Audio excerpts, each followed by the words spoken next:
Hello, my name is Eric. I'm a student PTA with CVD College. So my first patient is a 42-year-old who presents with 5 days status post surgical repair on right glenohumeral slap lesion. This patient is in the acute phase because it's been 5 days since she had the surgery, and she has pain at rest and with movement when she's walking with her sling. The treatment goals for this phase of rehab will be a lot of patient education to maintain range of motion and to try to decrease the pain and inflammation. 3 exercises that I will have this patient do are 2 passive range of motion exercises. So one will be shoulder flexion up to 90 degrees because that's per doctor's orders. So I will assist her in supine, and I will assist her to do shoulder flexion, 3 sets of 10 reps. Then the second exercise will be another passive range of motion exercise. So it will be for right uh, external rotation up to 45 degrees because that's per doctor's orders. I will have her do it in supine, and I will assist her doing the passive range of motion, and it will be 3 sets for 10 reps.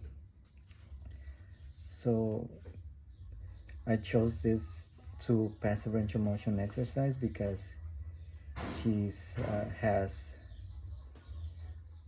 those 2 motions are the least amount of range of motion that she has on the shoulder.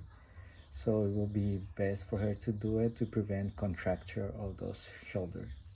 The third exercise that I will have her do will be an isometric for shoulder abduction.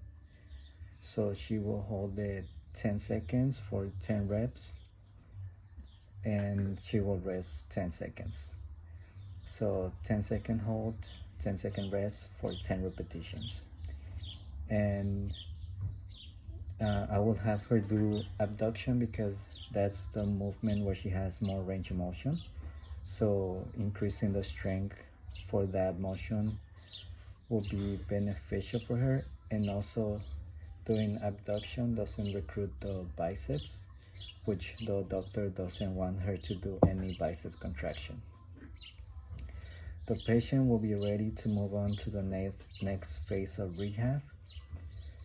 When she has decreased her pain by doing passive range of motion, she's able to do it pain-free, and she is able to move on to do active assisted range of motion. My second patient is a 72-year-old who presents with a left distal radius fracture, also known as a Coles fracture. One modality intervention that I will perform will be to put an ice pack on his wrist to decrease his pain and inflammation. The way I know that this modality is working is because he will be able to perform the passive range of motion exercises because of the decreased pain perception. One range of motion exercise that I will do to improve his range of motion will be to have the patient work on wrist extension because that's how the injury happened, by an outstretched wrist extension. So re-educating this motion will be crucial to his rehab. I would know if this intervention is working because I will measure with the GONI after several sessions to see if his wrist extension has improved. One exercise that I will do to improve his strength will be wrist ulnar deviation, isometric, because it's the motion with the more range of motion, and he has scored a 4 out of 5 on the MMT. And to see if this intervention is working, I will do wrist ulnar deviation MMT after several sessions to see if his strength has increased. One limitation that this patient will experience will be carrying objects with his left arm because he has a weak grip, low strength, and has low range of motion on his wrist and his forearm.